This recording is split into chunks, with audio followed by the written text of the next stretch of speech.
அரசியல்னா என்ன உங்களுக்கும் தெரியல, பல பேருக்கும் தெரியல. அதனாலதான் கண்டவன்லாம் நாட்டை ஆண்டுகிட்டு இருக்கான்.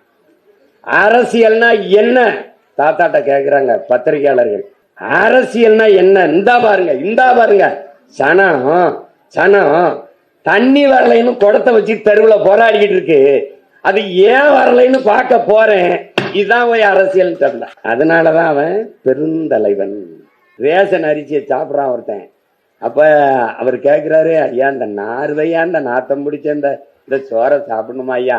இதைத்தான் நல்ல அரிசி இருக்கதே ஆக்கி சாப்பிடும். ஏய் சனம் இதைத்தானே சாப்பிடுது, அப்புறம் அதைத்தானே நாம சாப்பிடணும். நான் பாருங்க, அதனாலதான் பெருந்தலைவன். அவன் பிறந்து இறந்து 123 ஆண்டாயும் இன்னைக்கு அவன் பிள்ளைகள் அவனை பெருமையா பேசிக்கிட்டு இருக்கோம்னா காரணம் அதுதான்.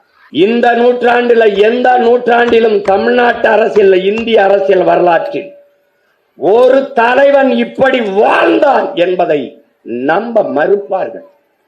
வரலாறே பதிவு செய்ய கூசும். என்னடா இப்படி ஒருத்த வாழ்ந்தானா?